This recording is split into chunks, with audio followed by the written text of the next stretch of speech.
नमस्कार दर्शकों, स्वागत है आपका एशियानेट न्यूज हिंदी में। आपके साथ मैं हूं श्रीकांत सोनी। कोरोना काल में लोग डरे हुए हैं, मन में भय व्याप्त है कि आखिर कैसे ये महामारी खत्म होगी। प्रियजनों के संक्रमित होने की खबरों ने लोगों को डरा कर रख दिया है। आखिर कैसे हम इससे जीतें और किस तरह से सकारात्मक रहें, इसी पर बातचीत के लिए हमारे साथ बहुत खास मेहमान, मध्य प्रदेश के देवास जिले के खातेगांव सरदनपुर के निवासी, प्रसिद्ध भागवत कथावाचक भगवती प्रसाद तिवारी जी हमारे साथ मौजूद हैं। गुरु जी, बहुत बहुत स्वागत है आपका एशियानेट न्यूज हिंदी में। जी नमस्ते जी। गुरु जी, पहला सवाल मैं आपसे यही करूंगा कि आप किस तरह से देखते हैं, कोरोना काल ने लोगों के मन में भय पैदा कर दिया है, इस मन के भय को हम कैसे जीतें? हाँ, ये महामारी वैश्विक का प्रभाव सभी पर है और भय तो रहता ही है, रहना भी चाहिए। इस भय से मुक्ति के लिए जो शासन प्रशासन की गाइडलाइन है उसका बराबर हमें पालन करना चाहिए। मास्क लगाएं, दूरी बनाकर रखें और सैनिटाइजर का प्रयोग बराबर करते रहें और निर्भयता आना चाहिए। जब हम इतनी सावधानी रखेंगे तो हमें कुछ उसका प्रभाव नहीं होगा। ऐसे बहुत सारे लोग हैं जिन्होंने इस पर विजय प्राप्त की है। तो भयभीत होना भी चाहिए और मर्यादा का पालन करें, गाइडलाइन का पालन करें। ईश्वर हमारे साथ है, निर्भयता के साथ हम नियमों का पालन करेंगे तो हमें कोई भी बीमारी का प्रभाव नहीं हो पाएगा। जी गुरु जी, एक सवाल और था कि इस बीमारी से लोग पैनिक हो रहे हैं, डरे हुए हैं, तो उनको आप किस तरह से, क्योंकि आप भागवत कथा वाचक हैं, तो उनके कौन से ऐसे सूत्र आप बताएंगे जो कोरोना काल में लोगों के काम आ सके? एक तो कोरोना काल में अपनी दिनचर्या को व्यवस्थित बनाएं और दिनचर्या में अपने जीवन को हम सुरक्षित स्वस्थ कैसे बनाएं, तो अपनी दिनचर्या में जब हम समय का सदुपयोग करेंगे और अपने भविष्य की भी अगर चिंताएं हैं तो हम उसका भी नियमित रूप से अपने आचरण में वो बात लाएं जिससे कि हमारा आने वाला समय अच्छा बने और घर में रह कर के हम अपने समय का सदुपयोग करें। ये अवसर मिला है परिवार के साथ रहने का भी, और एक विशेष चिंतन मनन करके हम अपने साथ औरों का जीवन भी कैसे सुखी बना सकें, इस विषय पर हम अपने ये समय का सदुपयोग करते हुए ईश्वर की आराधना भी कर सकते हैं। साधना में कुछ ऐसा नियम बना लें जिससे हमारा जीवन भी सुखी हो।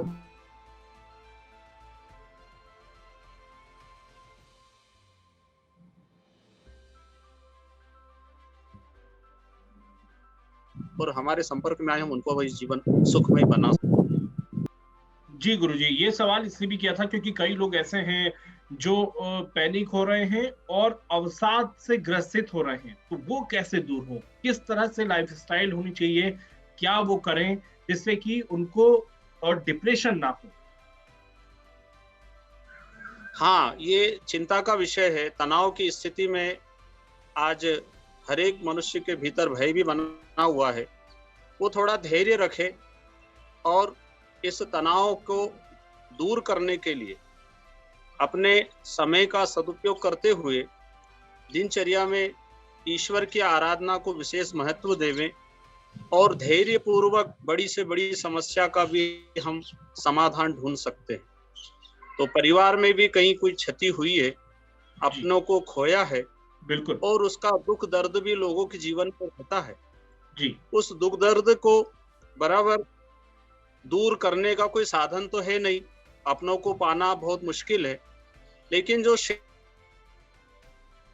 समय बचा है जी, धैर्य पूर्वक जो तनाव की स्थिति है, जो कमी आई है, हम उसकी पूर्ति के लिए ईश्वर का सहारा ले, हमारे मन की मजबूती बढ़े, आत्मविश्वास हमारे भीतर बन जावे, ताकि हम अपने जीवन को श्रेष्ठ बना सकें और अपनों का जो दुख है, अपनों का गम है, उसे भुलाया तो नहीं जा सकता, लेकिन धैर्य पूर्वक हम अपने जीवन को सुखमय बनाने का प्रयास करें ईश्वर की सहायता से और सत्कार्य करते हुए हम अपने जीवन को सुखमय बनाएं। जी, आपने एक बहुत ही महत्वपूर्ण बात कही कि जो कई परिजन हैं जो दूर हो चुके हैं इस कोरोना काल में, तो वो कैसे अब अपने आप को वो कैसे कहें कि सकारात्मक रहें, क्योंकि जिसके घर में इस तरह से क्षति हुई है वो कैसे अपने आप को जी अब सकारात्मक रखने की कोशिश करें, वो भी आप बताइए। हाँ, ये बातें हमारे शास्त्रों में महापुरुषों ने बताई है कि जीवन तो क्षणभंगुर है, ये मृत्यु लोक है। जी, एक दिन तो सभी को जाना ही पड़ता जब जिसका समय आता है। भाई, माना कि ये दुख को हम दूर नहीं कर पाते, लेकिन अभी तक हम पढ़ते आते सुनते आते जीवन क्षणभंगुर है, कभी भी किसी का साथ कुछ भी हो सकता है, लेकिन ये देखने को भी हमें मिल रहा है। ऐसी परिस्थिति में हम अपने जीवन को भी बचाएं, औरों के जीवन को भी बचाएं, तो ये परिस्थितियां ऐसी जो बनी हुई है, शास्त्र में सबका ये कहना था कि क्षणभंगुर जीवन है। जी, आज वो परिस्थिति महामारी के कारण बनी हुई है। हुँ, चाहे इस जीवन में हुँ, इतने दुख हमने देखे हैं, हुँ, अब इस महामारी से बचने के लिए वैक्सीन भी एक रामबाण की तरह है, जिससे कि हम कोरोना का अंत कर सकते हैं। हुँ, इसमें वैक्सीन भी जरूर सब लगवाएं और जी, अपने जीवन को आप सुव्यवस्थित स्वस्थ पूर्वक जी सके, ऐसा योग, आसन, प्राणायाम, ध्यान, थोड़ा सा ये सहारा लेकर हम तनाव से भी बचेंगे और परिवार में दोबारा कोई ऐसी घटना ना घटे और ये महामारी का प्रवाह हमारे ऊपर ना हो, तो हुँ, प्रशासन की जो गाइडलाइन है उसका पालन करते हुए हुँ, और ये भरोसा रखें कि जो गए हैं भगवान ने दिया है, भगवान ने वापस लिया है। हुँ, इतने दिन का हमारा योग संयोग था और आज वो हमसे दूर गए हैं, तो भगवान ने दिया, भगवान ने वापस लिया है और हुँ, एक दिन तो सभी को जाना ही पड़ता है। ऐसा मन में धैर्य रख करके ईश्वर से प्रार्थना करते हुए हम इस दुख को दूर कर सकते हैं। जी। तो क्या गुरुजी, योग और अध्यात्म का उपचार वास्तविक रूप से प्रभावशाली हैं इस बीमारी में? हाँ, इस बीमारी से योग और अध्यात्म बहुत हमें मदद करता है। जी, अध्यात्म से हम जीवन की वास्तविकता को पकड़ पाते हैं जी, कि जीवन में जो घटनाएं घट रही है, हुँ, एक ना एक दिन तो ऐसा होता ही है। ये मृत्यु लोक है, जाना तो सभी को है, लेकिन असमय कोई चला गया है तो उसका दुख तो होता है। जी, लेकिन अध्यात्म का अगर हम सहारा लेते हैं तो हुँ, हमें पता चलता है, भीतर से एक आत्मविश्वास जग जाता है, भीतर से एक शक्ति हमारे भीतर आती है जो हम उस दुख से लड़ सकते हैं। जी, क्योंकि मृत्यु का दुख असहनीय होता है, लेकिन अध्यात्म से हम जुड़ जाते हैं तो पता चलता है कि आत्मा तो अजर अमर चेतन अविनाशी नित्य है और जी, शरीर तो एक दिन सबका छूटना है। हुँ, ये महामारी ना हो तब भी कहीं दुर्घटना से, कहीं एक्सीडेंट से, कहीं करंट से, कहीं हार्ट अटैक से, या हुँ, एक समय आने पर शरीर तो सभी का छूटता है। तो हुँ, अध्यात्म से हमें ये बल मिल जाता है कि ये घटनाएं तो एक ना एक दिन होना ही है, लेकिन हम जब तक रहें, स्वस्थ पूर्वक रहें, तो अध्यात्म हमें जीने की ताकत देता है, जिससे कि हम हर परिस्थिति में खुश रहें, प्रसन्न रहें और अपने आने वाले जो जीवन है, समय है, उसको सुख पूर्वक जी सके। अध्यात्म से हमें ये शक्ति मिलती है और योग, आसन, प्राणायाम नियमों से हम अपने जीवन को सुख पूर्वक, स्वस्थ पूर्वक जी सके। पहला सुख निरोगी काया। जी, इसलिए हमारे ऋषि मुनियों ने दिनचर्या बनाई, प्रातः जल्दी उठना, योग, आसन, प्राणायाम करना। इससे हम तनाव से भी दूर रहते हैं और अपने जीवन में बीमारियों से भी हम बचते हैं। अपना इम्यूनिटी पावर, जी, जब हमारा आत्मविश्वास, अंदर की शक्ति बढ़ जाती है, तो हुँ, बाहरी बीमारी का प्रभाव जल्दी से नहीं होता है। हुँ, इसलिए हमारे ऋषियों ने हुँ, करें योग, रहे निरोग की बात कही है। तो हुँ, ऐसी परिस्थिति में सभी को हुँ, इन नियमों का पालन जरूर करना चाहिए। खान पान का संयम रखना जी, और अपने घरों में रह करके नियमित रूप से योग, आसन, ध्यान और अध्यात्म में कुछ ऐसा ईश्वरीय भक्ति साधना बढ़े, ऐसा साधना युक्त जीवन जरूर बनाएं, जिससे कि हम अध्यात्म से जुड़े रहें और वो अध्यात्म से हुँ, हम किसी भी दुख को हरा सकते हैं।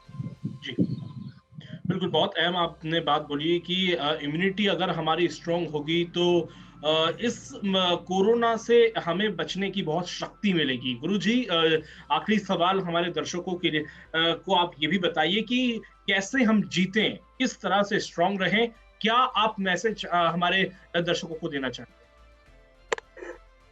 एक तो हमें पता जल्दी उठना ही चाहिए, ब्रह्म मुहूर्त बोलते हैं उसे जी। वो ब्रह्म मुहूर्त में अमृत वेला है। उस अमृत वेला में जब हम जल्दी जाग जाते हैं जी तो हमारी दिनचर्या ऋषि मुनियों जैसी हो जाती है। हमारे भीतर वो दिव्यता आने लगती है। हमारी सोच, हमारे विचार, हमारे कर्म ऋषियों जैसे होने लग जाते हैं। जैसे ऋषियों ने मृत्यु पर भी विजय प्राप्त करी। तो दुनिया में छोटे मोटे दुख अगर हैं तो प्रातः जल्दी जागने से, जागत है सो पावत है, सोवत है सो होवत है। इसलिए जल्दी जागने का नियम बने और ईश्वर पे पूर्ण भरोसा रखें, अपने कर्म पे भरोसा रखें, क्योंकि ईश्वर कर्म के अनुसार ही फल देता है। जब हमारी दिनचर्या प्रातः ब्रह्म मुहूर्त से शुरू होती है तो निश्चित रूप से हमारे ऊपर ईश्वर की कृपा होती है और हम हर दुख से, हर समस्या से, हर संकट से बच सकते हैं।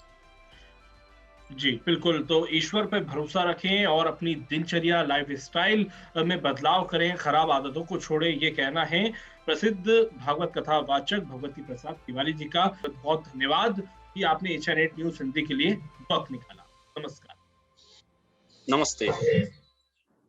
कैसा लगा ये वीडियो हमें कमेंट सेक्शन में ज़रूर बताएं और अगर ये वीडियो पसंद आया हो तो इसे लाइक और शेयर भी करें और हमारे चैनल एशियानेट न्यूज़ हिंदी को सब्सक्राइब करना ना भूलें और इसके नोटिफिकेशन पाने के लिए बेल आइकन को ज़रूर दबाएं।